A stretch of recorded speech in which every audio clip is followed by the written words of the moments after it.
recently went through a pretty significant breakup. Significant because over the course of the relationship, there were several times when I believed this was it. This was the guy, and I was done looking. I'm not going to get into details of our breakup. Thank you. You don't need to. But I will say it ended mutually and kindly with plenty of sadness on both our parts. Yeah, it sounds like you were both invested in it, but you both realized, hey, this isn't good for either one of us, so let's just part ways. And that's a completely mature way to approach things. Completely mature. Doesn't mean it hurts any less, but it's completely mature. For someone like me who's been dating for 20 plus years, the idea of coming really close and yet again having to start over is exhausting.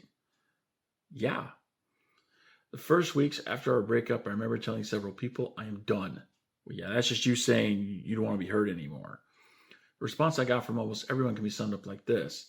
This was an important relationship you needed to learn from in order to find the right guy. So in other words, a learning experience. I'm sick of learning experiences. And why do I need so many more of them than that engaged 20-year-old over there? Yeah, that's a very good question. But I'm going to point out right here. I don't know where she's going to go with this, but I'm going to point this out right here. That's faulty logic. That question is based on faulty logic.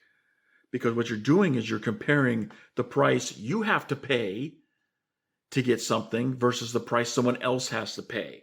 And when you come to the realization, to the truth, that not everyone pays the same price to get the same thing, you realize the futility of comparing your situation and your journey to someone else's situation and the journey that person has.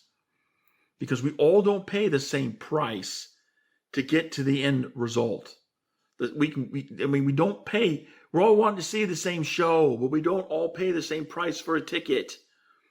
And yes, it's unfair that not everyone's paying the same price. There is some inherent unfairness in that.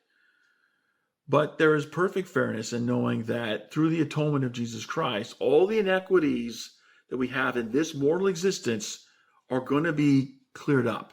They're going to be settled. Retribution will be given where it needs to be given. Compensation will be given where it needs to be given. So instead of focusing on somebody else, this is where the comparison becomes faulty, because it allows us to, it channels our focus to compare on somebody else, to look on somebody else. That takes us off the focus we need to have, which is on the price we need to pay to get what we want. Not the price someone else needs to pay, the price we need to pay. There are reasons why, you're sitting in your 40s still single while, some other 20-something is not having an issue that you've been struggling with for more than 20 years. There are reasons for that. Now, the 20-something may not know anything about why success is so readily available, but there are still principles that are at work, even though you don't understand what those principles are. And it's not working for you because those principles aren't working for you.